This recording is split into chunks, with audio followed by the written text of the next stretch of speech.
So I want to start kind of with what bothers me most about silver. I've been long for more than a decade. I understand the bull case. The fundamentals obviously are very strong. But I also know that silver can be a brutal market. Like, for example, if you bought near like the 1980s mania high, you waited decades just to get back to even. Adjusted for inflation, you never really did. So after silver went from roughly 30 to over 120 bucks an ounce in less than 2 years, shortly after you were on the pod and you nailed the call, it then got hammered. What do you say to investors who believe in the thesis, believe in the fundamentals, but are scared they just bought another generational top? Yeah, I mean, I don't think that's the case at all, to be honest with you. I respect you saying that. The Bank of International Settlements came out and said what it really was, that when gold crashed, when silver crashed, it was done so largely because of what would be titled synthetic structural changes in the marketplace. What I mean by that, they said, look, every January, you get the rebalancing of the ETFs. Any ETFs that are especially levered ETFs, that get way out of whack as silver was moving higher and higher and higher and higher and higher through the last month of the year. These ETFs got wickedly out of whack, out of balance. Their prospectuses say that they must be within a certain balance. So the first 2 weeks of January is notorious for this with all asset-backed ETFs. The rebalancing is always going to be volatile. So we knew there was going to be selling there. At the same time, you had margin requirements on COMEX that went from roughly $15,000 to hedge 5,000 ounce contract as a dealer like myself, or a speculator buying a contract. 15,000 in your margin account would allow you to hold a 5,000 ounce contract, 5 1,000 ounce silver bars.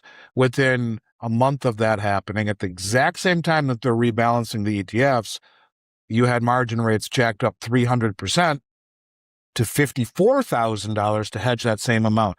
You don't post it, your account gets liquidated. So they're jacking up margins into the first week of January. When the ETFs rebalance, when the primary distributors across the globe all have to take in inventories. Now, that's something different as it pertains to the industry and premiums and whatnot. But basically what you saw was a flush out because you had nothing change whatsoever. And as that happened, Chinese demand, as an example, as silver was getting its teeth kicked in the months of February and in March, their silver imports in February rose 78% month over month. And by March, to a record of 836 tons in March that they purchased.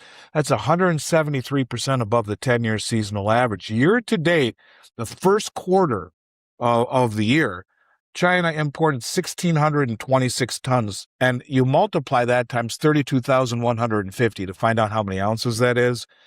That's the highest on record. They're the second largest producer of silver on the planet. You had 39 million ounces of silver get on trucks and drive away. Drive away, in other words, left COMEX. They had like 25 or 6 million ounces delivered. 160% of what deliveries could explain alone left the COMEX warehouse. You're talking 2.9 million pounds. Who in God's green earth is running logistics for that? Who's been importing this every single month? So far in June, and this is through Friday, the deliveries, and that's just a couple days into that's just the first delivery day. 2,449,400 ounces of gold have been delivered on COMEX so far, the June contract. That's almost $12 billion worth of gold. And 9,215,000 ounces of silver, just under $1 billion. It's almost 10 million ounces today. So you're still a little bit under that. But the point is, this is every single month that we've been seeing for 18 months. So I think the world and the big money is using misdirection of price as a escape hatch to get physical, to stand for delivery. And, we're told that in this environment where, the war is, gold and silver is selling off again because war is escalating and oil's moving higher. It's such crap. It's total crap because the prospect of peace fades again. So the broader implications are the Fed can't lower rates. So we're supposed to believe that the only way metals can move higher are lower rates. Well, why are we seeing higher rates? We're seeing higher rates because the world doesn't trust the dollar anymore. It doesn't trust our treasury market. So they're selling the 10-year, which is pushing rates higher. But war, ultimately, you could argue is bullish for gold. You have a weaker economy, larger fiscal deficits. You have higher nominal rates, declining real rates, more inflation. In other words, near term, fine, I'll agree with you, but they may be negative. But the macro setup, to me, continues to strengthen the case because it's not about the price. It's about, look at the flows, look at the deliveries. It's misdirecting. They're the very sophisticated, biggest money on the planet is misdirecting everyone through price. When you see these deliveries, these people do not screw around. These people are standing for delivery for billions every month. And I mean billions every single month for the last 18 straight months. Do you think they do this just for the hell of it? These are people who know where things are going. And I honestly believe you haven't seen anything yet. And the real issue to me is that London and New York are beginning to lack the capacity to deal with higher prices of bullion because the way that they've won this game for a very long time, and I think it was silver that was held down for the military-industrial complex because there's massive amounts needed in all the guidance systems of all of this military equipment, huge amounts. They're the ones, I believe, who have held it down. Why 8 Western banks have had the largest concentrated short position in any of the 1,000 commodities traded on COMEX for years. Why? This tiny little market. Why are they all concentrated on silver? That's the biggest question. But why I think they can't do it anymore is that they have their idea or their means of doing this was by diverting gold and silver demand into paper contracts and thereby containing prices. And they could do it with unlimited amounts of cash. But after decades of success, I would argue, man, that it's failing. And the reason is that demand for physical liquidity is now driving prices. This is partially a consequence of Asia, the Asian market selling of dollars for gold, but this has nothing to do with the retail market. This is all being done at the very, very highest level. And the flows around the world, to me, betray a price that has been held back and controlled by the Western system, and it's beginning to fail. Would be my 2 cents on that. Yeah, so I mean, you mentioned that even when you were last on in the fall of 24, that the system was starting to fail, and the price obviously reacted as you suspected it would. But I think I'm speaking for myself, and I think I speak for a lot of people. But silver is one of those ones that just makes total sense to invest in. But you see this market that's controlled by these massive players. It's a relatively small market. And it's like, well, who the hell am I to say that these guys are going to lose? Like, what gives you, or the influence on the price is going to shift away from, the West and the banking system and so forth. What makes you think that it is coming to an end now? What makes you think it's different than it has been for the last, I don't know, 40 years? Because you're seeing all the power and all the metal move to the east. You're seeing it. You're seeing the expansion of the Shanghai Metals network, where the first one was completed in Hong Kong, and now you're seeing another Hong Kong vault that is going to be connected to that. This is very important because when metal comes out of China, has to come out of Hong Kong. There, you see the vaults in Singapore that have now just come out with 1,000-ounce silver contracts, immediate delivery, and kilo gold bar immediate delivery. These are the preferred forms and sizes for folks in Asia.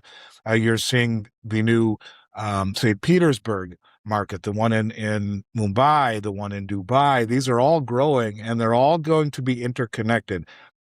That they represent the arteries of the new financial system that the folks in the global south will be using, where they multipolarity. Countries will trade with one another across platforms like CIPS, the Cross Interbank Payment System.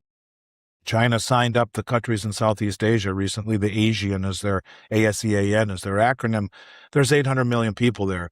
35% of global GDP, China's largest trading partner by far, and many of them will be trading not in across the SWIFT, not in dollars, using local currencies, settling imbalances in gold. And you look at Enbridge and the growing number of countries signing up to the BRICS and to the Enbridge, and their Enbridge is operational, but they'll trade with one another with local currencies and settle imbalances in gold. And this expansion of the Shanghai network, the one in Saudi Arabia has just been completed. It is now operational. The next one is in the United Arab Emirates, who is a member of BRICS, who is now free from the constraints of OPEC, who is one of the main members of the Enbridge. They're one of the ones that actually developed it, along with China, Hong Kong, Thailand, the UAE, and then ultimately Saudi Arabia.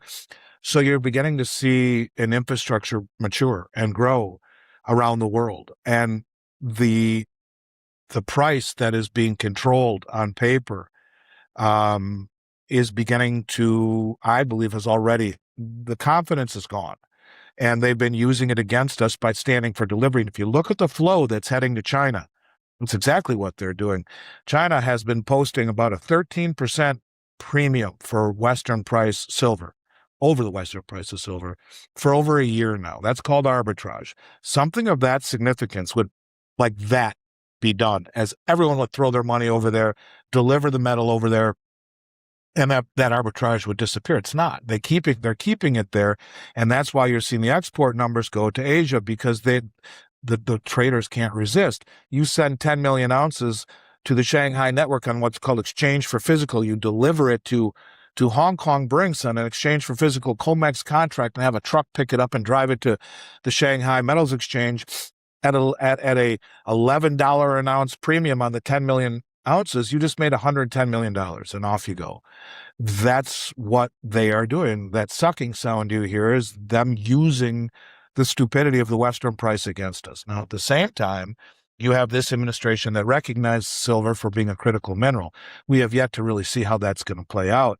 But I will tell you that the amount of deliveries coming into the country every single month for silver, and yet also the amount leaving COMEX, say a completely different story.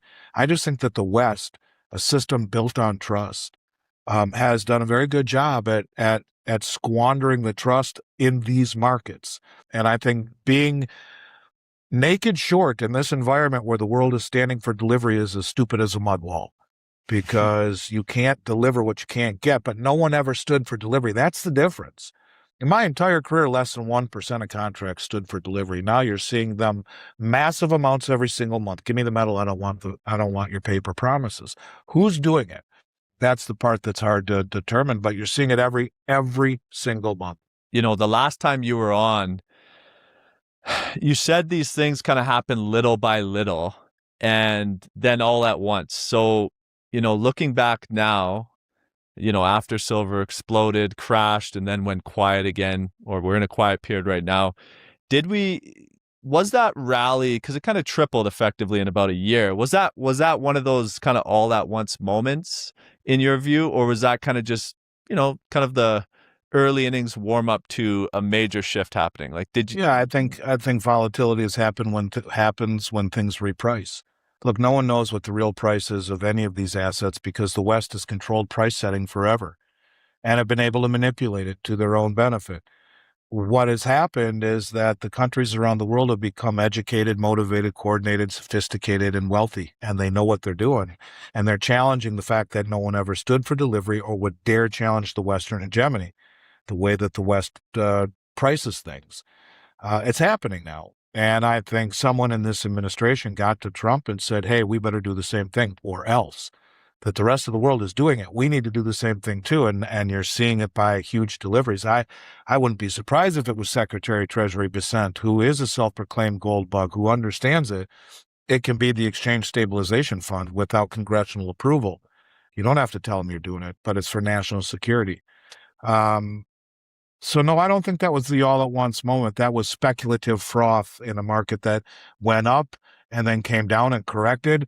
It only fell by 20%. It's a big hurt. Yeah, absolutely. But, you know, it's slowly crawling its way back up again. And all of that froth, all of that that speculative froth was lopped off, and the people who weren't holding it for the right reasons left. And that is what you would expect to see as the market would march higher. With, the bull wants to bring along as few people as possible. A lot of them got bucked off. So who's kind of in control of this market right now, then, would you say, at this very moment? Would you say it's China, or is it still controlled by the West? I think it's still controlled by the West, but China is making it very difficult with their arbitrage, with their continued standing for delivery. So I think control is kind of a tug of war, but it's a quiet tug of war. And there are a lot of people who will tell you that the banks in the United States are trying to actually get net long, especially out of London, because they see this problem. That means that doesn't mean that they're totally long. Net long could be one contract more long than short, but they're trying to get long, leaving the onus on the banks in Europe and in Canada, who are largely short. But this is a market that almost seems to me that, especially with the low open interest, that, price is the paper price is one thing, the physical price is another. And I think it's becoming very obvious, especially in Asia, that the physical price is starting to win out over the suppressive paper price. And certainly you have to think very long and hard before you would ever want to start to naked short these markets. And, where silver demand in paper contracts is not the same thing as silver demand in physical delivery.